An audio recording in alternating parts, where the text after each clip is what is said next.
കൂടുതൽ വാർത്തകളും വീഡിയോകളും കാണാൻ ഈ ചാനൽ സബ്സ്ക്രൈബ് ചെയ്യുക. കൂടെ ബെൽ ബട്ടൺ അമർത്തുക. നമസ്കാരം. ഏഷ്യ ലൈവ് ടിവിയുടെ എപ്പിസോഡിലേക്ക് എല്ലാ മറ്റ് പ്രേക്ഷകർക്കും സ്നേഹം നിറഞ്ഞ ഹൃദയം നിറഞ്ഞ സ്വാഗതം. ലോട്ടറി ഭാഗ്യം എല്ലാവരും ഒരുപാട് വീഡിയോകൾ കണ്ടിട്ടുള്ള കാര്യമാണ്. ലോട്ടറി അടിക്കാൻ യോഗമുണ്ട്, ഇന്ന മാസം ലോട്ടറി കിട്ടും, ഇന്ന നക്ഷത്രക്കാർക്ക് കിട്ടും, അല്ലേ? അപ്പം ലോട്ടറി ഭാഗ്യം പൊതുവായിട്ട് നമുക്ക് കിട്ടുന്നതിനായിട്ട് ഭഗവാന്മാരെ അല്ലെ ഭഗവതിമാരെ പ്രീതിപ്പെടുത്താൻ പറ്റുന്ന 5 വഴിപാടുകളെ, അതിഫലവത്തായിട്ടുള്ള 5 വഴിപാടുകളെ കുറിച്ചാണ് ഞാനിന്നിവിടെ പറയുന്നത്.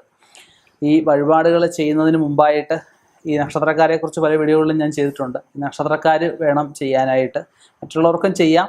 മറ്റുള്ളവർ ചെയ്യുന്നതിന് മുമ്പായിട്ട് അവനോട് യോഗം ഉണ്ടോ, കിട്ടാൻ യോഗം ഉണ്ടോ എന്ന് കബഡി പ്രശ്നത്തിലൂടെ ഒന്ന് ചിന്തിക്കേണ്ടതാണ്. കുടുംബപരമായിട്ട് എന്തെങ്കിലും ദോഷങ്ങൾ, മുജ്ജന്മ ദോഷങ്ങൾ, ജാതക ദോഷങ്ങളൊക്കെ കിടന്നു കഴിഞ്ഞാൽ ഇത് പറഞ്ഞതുപോലെ ഫസ്റ്റ് പ്രൈസ് കിട്ടേണ്ടത് വരും, ചിലപ്പോൾ ലാസ്റ്റ് പ്രൈസ് ആയിരിക്കും കിട്ടുന്നത്, അവസാനത്തെ സമ്മാനമായിരിക്കും കിട്ടുന്നത്. ചിലപ്പോൾ ഒന്നും കിട്ടിയില്ല എന്ന് വരും, ചിലപ്പോൾ ഒരു അക്കത്തിന് പോയി എന്ന് വരും. ഇതൊക്കെ നമുക്ക് എന്തെങ്കിലുമൊക്കെ ദോഷങ്ങൾ കൊണ്ട് സംഭവിക്കുന്ന കാര്യങ്ങളാണ്. അതിനൊക്കെ ഒരു ഉത്തമനായ ജ്യോതിഷനെ കണ്ട് അതിനുള്ള പ്രതിവിധികൾ തേടിയതിന് ശേഷം ഈ വഴിപാടുകൾ ചെയ്തുകൊണ്ട് ലോട്ടറി എടുത്തു കഴിഞ്ഞാൽ തീർച്ചയായിട്ടും നമുക്ക് ലോട്ടറി കിട്ടും, സംശയമില്ലാത്ത കാര്യമാണ്. നമുക്ക് ആ വഴിപാടുകളിലേക്ക് കടക്കാം. ഒന്നാമത് മഹാദേവന് ചുറ്റുവിളക്ക്, പുറകുവിളക്ക്, അതുപോലെ പൊരിയാവിളക്ക് തുടങ്ങിയ വിളക്ക് കത്തിക്കുന്നത് ഏറ്റവും നല്ലതാണ്. രണ്ടാമത്തേത് ഗണപതിക്ക് പുഷ്പാഭിഷേകം ചെയ്യുന്നതും പുഷ്പ അലങ്കാരം ചെയ്യുന്നതും ഏറ്റവും ശ്രേഷ്ഠമാണ്. മൂന്നാമത് ദേവിക്ക് മഞ്ഞൾ കൊണ്ടുള്ള ഗുരുതി, സാധാരണ ചുണ്ണാമ്പും മഞ്ഞളും അങ്ങനെയുള്ള കുറേ ദ്രവ്യങ്ങളുണ്ട്, അതൊക്കെ ചേർത്ത് ഒക്കെ കുമ്പളങ്ങയൊക്കെ വെട്ടി നാളികേരമൊക്കെ വെട്ടി ഒക്കെയാണ് ഗുരുതിയെ കഴിക്കുന്നത്. ഇത് മഞ്ഞൾ ഗുരുതി കഴിക്കുന്നത് ശ്രേഷ്ഠമാണ്. ഭഗവതിക്ക് തന്നെ ചെയ്യുന്ന അടുത്തൊരു വഴിപാടാണ് മുട്ടറക്കൽ വഴിപാട്. സാത്വിക ഭാവത്തിലും രൗദ്രഭാവത്തിലിരിക്കുന്ന രണ്ട് ഭാവത്തിലിരിക്കുന്ന ദൈവങ്ങൾക്കും അല്ലെ ദേവിമാർക്കും ചെയ്യാൻ പറ്റുന്ന വഴിപാടാണ് മുട്ടറക്കൽ വഴിപാട്. അഞ്ചാമത്തേത് അഷ്ടാഭിഷേകം. അത് എല്ലാ ഭഗവാന്മാർക്കും ചെയ്യാൻ പറ്റുന്ന കാര്യമാണ്. അഷ്ടാഭിഷേകമായിട്ട് പത്മവിട്ട് അതൊരു 8 ഒന്നീ സ്വസ്തികം അല്ലെ കടന്നൊരു പത്മമൊക്കെ ഇട്ട് ഗുരുഗണപതിയൊക്കെ പൂജിച്ച് നമുക്ക് അത് കലശം പോലെ നമുക്ക് പൂജിച്ച് കൊണ്ടുപോയി ആടാവുന്നതാണ്.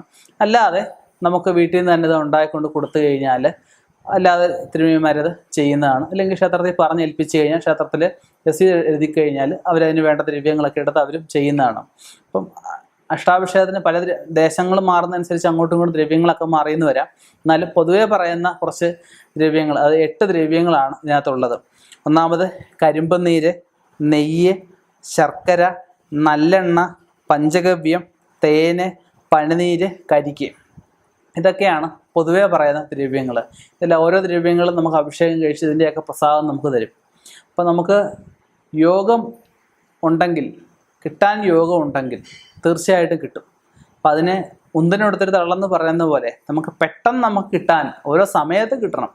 ഇപ്പോൾ ഒരാൾ കടബാധ്യത കയറി തലയിൽ കയറി നിൽക്കക്കളിയില്ല, ചിലപ്പോൾ നാട് വിട്ടു അല്ലെ ആത്മഹത്യ ചെയ്യേണ്ട വക്കിൽ നിൽക്കുക. അപ്പോൾ ആ ആൾക്കാർക്ക് ചിലപ്പോൾ ഏതെങ്കിലും ഒരു വീഡിയോ കണ്ടു, അപ്പോൾ അല്ലെ ഏതെങ്കിലും ജ്യോതിഷം പറഞ്ഞു ഇത് കിട്ടാൻ യോഗമുണ്ട്, അല്ലെ അപ്രതീക്ഷിതമായിട്ട് ധനം കിട്ടാൻ യോഗമുണ്ട്, കടങ്ങൾ തിരിച്ച് കിട്ടാൻ യോഗമുണ്ട്, ലോട്ടറി കിട്ടാൻ യോഗമുണ്ട്, ഇതൊക്കെ യോഗം ഉണ്ടെന്ന് പറഞ്ഞിട്ട് കാര്യമുണ്ടോ?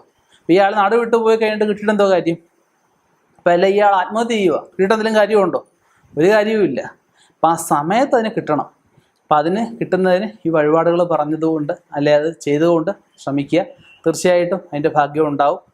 ഇനിയും ഇതുപോലെയുള്ള വ്യത്യസ്ത വിഷയങ്ങളുമായി കണ്ടുമുട്ടാം. നിർത്തുന്നു. നന്ദി, നമസ്കാരം.